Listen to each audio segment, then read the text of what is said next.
Welcome to this evening's ministry with Pastor David. I'll open our ministry. We gather as sovereign beings under the lawful design of life encoded within each of us. In this sacred space of the Sovereign Systems Institute, we pause to recognize our jurisdiction, our capacity, and our contract with the natural order. May our words and decisions align with the Resiliency Code and generate sovereign wealth for ourselves and all who will follow the resilient path. Tonight, adventure in the faith field. I'm going to start with a question most people have never honestly asked themselves. What do I actually believe?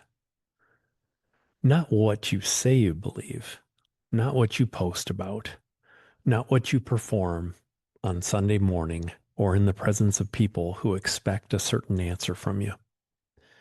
What do you actually believe and do when the structure fails, when the diagnosis lands, when the account hits zero, when the relationship you built your life around fractures beyond recognition, when everything you constructed to feel safe stops working at the same time? That's when you find out. And most people, when that moment comes, discover that what they believed and what they performed were two very different things. The faith they displayed in stable times had almost nothing to do with what was actually anchoring them. And when the stability disappeared, the performance had nothing left to stand on. That gap between performed faith and authentic faith is what we're examining tonight. I've been watching the world accelerate down a path of unsustainability and imbalance for decades. The rate of change right now isn't something most people have a framework for. Institutions that held for generations are cracking. Certainties that people built entire identities around are dissolving. The financial system, the political system, the social structures, the professional landscape, all of it is shifting faster than any prior generation has experienced. And in the middle of that acceleration, people are reaching for faith the same way they reach for anything when they're afraid, as a comfort mechanism, as a performance, as something to hold that makes them feel like they're not alone in the chaos. And on the other side of that same fear, people are leaving faith entirely. Church membership in America has dropped below 50% for the first time in 80 years. 1,200 congregations close permanently every month. The fastest growing religious category in the country is none.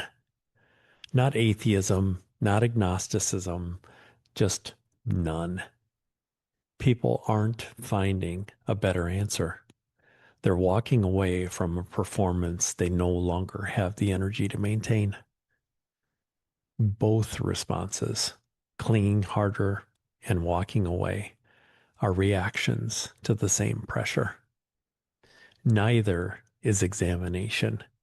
Neither is the honest work of finding out what you actually believe and what actually holds under pressure.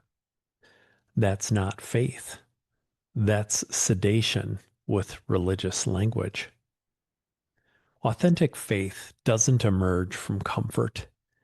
It gets forged in the moments when comfort is gone and you still have to make a decision about what you're going to do next. I want to tell you something I've observed over 35 years of navigating collapses: financial, relational, vocational, physical. The people who come through structural collapse with their capacity intact, who rebuild and strengthen rather than fragment and surrender, almost universally share one thing. Not religion, not doctrine, not affiliation. Authentic orientation. A genuine sense of what they're here for and what holds when everything external fails. Call it faith, call it purpose, call it meaning. The label matters less than the structural reality. It either holds under pressure or it doesn't. And the difference between the two is almost always whether it was built honestly over years or performed with an audience. And the difference between the two is almost always whether it was built honestly over years or performed for an audience. Here's what performed faith looks like. And I say this as someone who has sat inside it and had to find his way out. Performed faith is contingent on outcome. It holds when things go well and fractures when they don't. It requires external validation, community approval, visible results, confirmation that the universe is responding to your obedience. It is essentially a transaction. I will believe correctly and behave correctly, and in return, the structure will hold. When the structure doesn't hold, performed faith generates one of two responses: collapse, the belief system abandons you, or you abandon it, and you're left with nothing underneath. Or doubling down. You perform harder, claim more certainty, insist more loudly, because acknowledging that faith was transactional would require confronting what's actually beneath it. Neither response builds capacity. Both extract it. Authentic faith is different in its foundation. It doesn't require the outcome to confirm the orientation. It holds when the diagnosis is bad. It holds when the market destroys everything you built. It holds when the relationship you thought was permanent ends.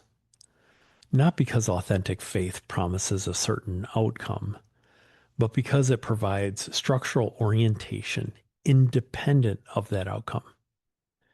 That's what the faith field actually is. Not belief in a specific result. It's structural orientation that holds when results are absent, delayed, or catastrophic. And here's the resiliency code reality. You cannot build authentic faith by performing it. You build it the same way you build every other field, through honest examination, deliberate stewardship, and the willingness to let what's actually there surface rather than maintaining a performance of what you think should be there. The world is changing so fast right now that performed faith is being stress tested everywhere simultaneously. People who built their spiritual identity around a set of cultural assumptions are watching those assumptions dissolve in many cases. People who believed that a certain kind of faithfulness would produce a certain kind of life are watching that equation fail in real time.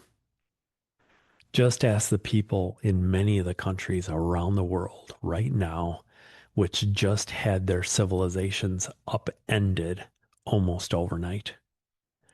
And the question that's surfacing for millions of people right now is the same question I opened with tonight. What do you actually believe? Not the inherited answer, not the socially acceptable answer, not the answer that kept you comfortable inside a community that required conformity. What do you actually believe when you strip away the performance and sit with what's real? That question is terrifying for most people because most people have never asked it honestly. They've rehearsed answers. They've repeated frameworks. They've participated in communities that provided the structure without requiring the honest examination underneath. The Resiliency Code Operating System creates the conditions for that examination to happen, not by attacking anyone's faith, but by building the capacity required to hold it honestly. Think about what we've covered in this ministry across the fields.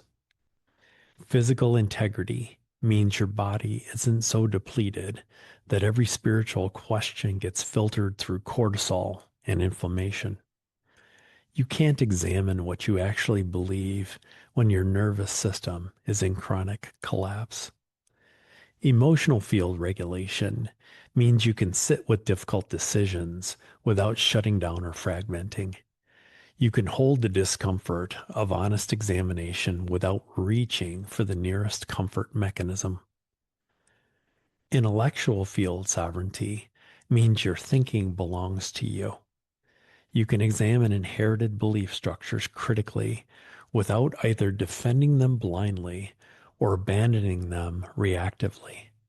You can hold tension without collapsing into someone else's answer. Connection field integrity means the relationships around you can hold honest conversation. You're not performing faith for an audience that requires a specific outcome from you. All of it, every field we've built and are building across this ministry, creates the conditions where authentic faith can surface, where the real anchor can be found rather than the performed one maintained. Because here's what I know.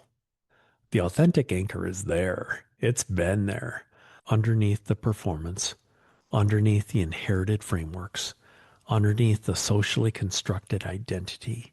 There is something that actually holds. Most people haven't found it because finding it requires exactly the kind of honest examination that their current structure was designed to avoid.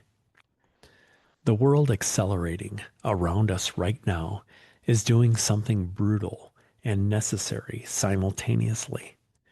It's stripping the performance away, not because the universe is cruel, because performed faith was never going to carry anyone through what's coming.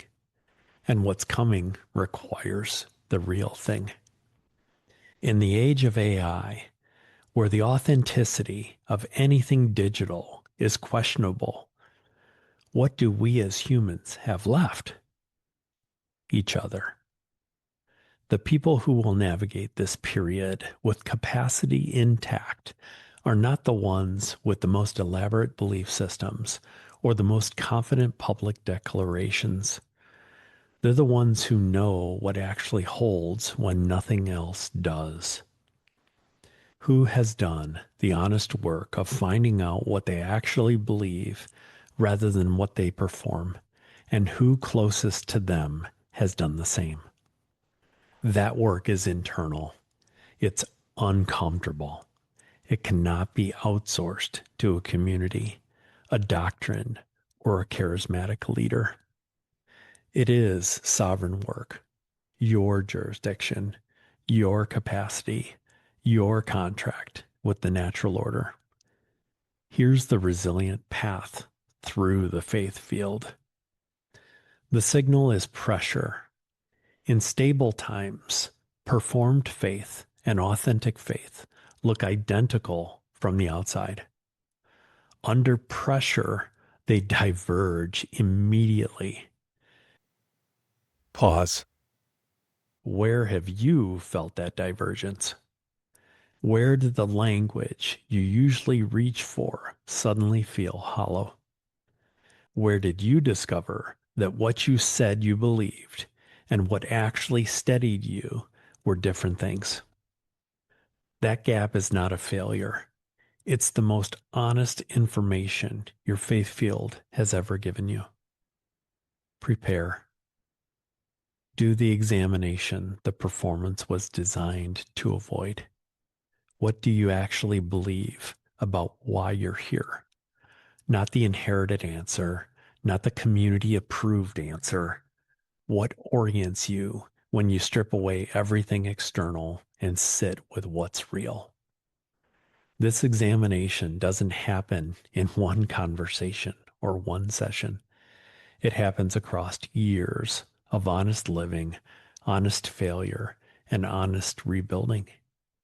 But it starts with the willingness to ask the question without requiring a comfortable answer.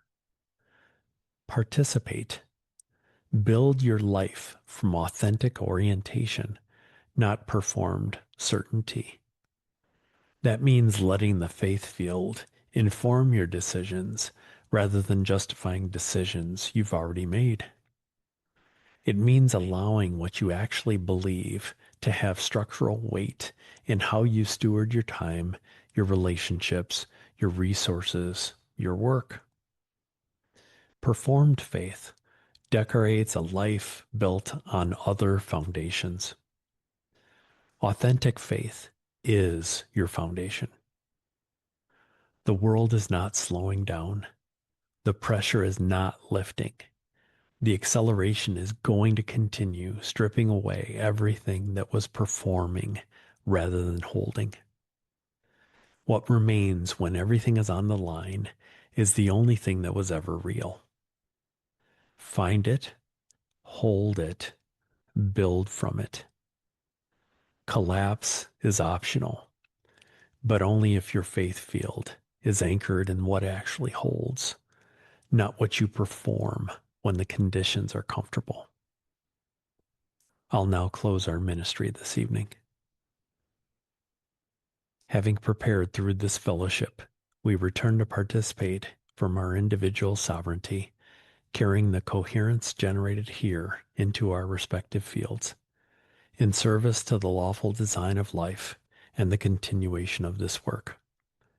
Next week, we reset the physical field, revisited with elevated priority and everything we've built across the field in this cycle. Take care, everyone.